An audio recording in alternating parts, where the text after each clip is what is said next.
السلام علیکم. امید ده چې ټول به روغ جوړ یې.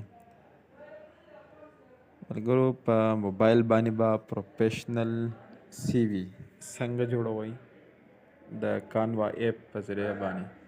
نو راځئ ځو ویډیو طرف ته. ها کانوا ایپ په کولاو کوئ، لږ ویټ وکړئ.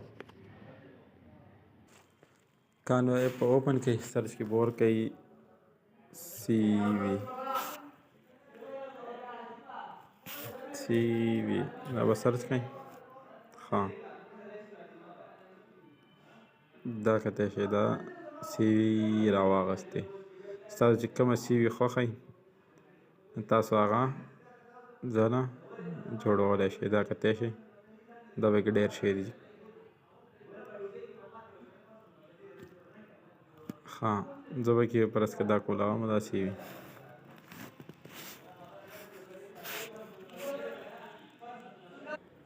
ها په دې کې تاسو اوس ایډیټینګ کولی شئ. پکچر ایډیټ کوو دې باندې به سلیکټ کړئ ریپلیس را به شي. اوس پکچر به دې کې به پکچر وګورو. ایمیج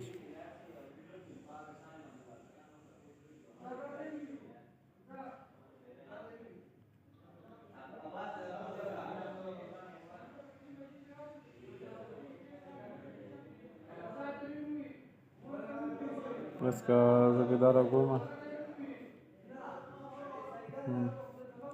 بیا نیم ایډیټ کوئ، ایډیټ باندې به کلیک کوئ. زه لیکم خان. دا خان دا خو لینک دی، موبایل فون نمبر شو، ادر سکیل شو.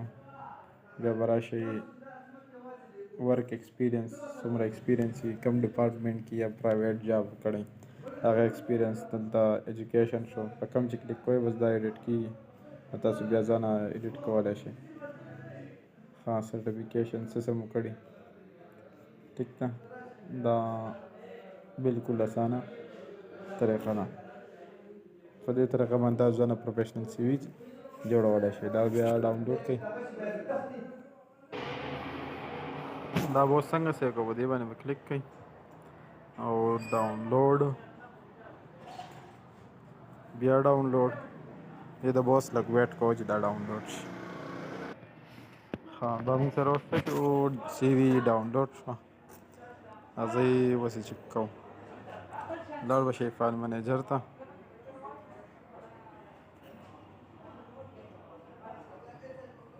فوټوز بیا به راشئ کانوا ته.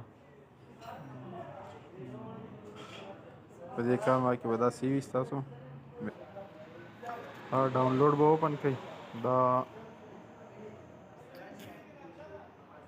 ډاکومنټس اوپن کړئ به خپل. دا به پی ډي اف د تاسو کتی شي. دا سی وي زموږ سیو شوې ده. که ویډیو مو خوښه شوې د خپلو ملګرو سره ضرور شیر کړئ.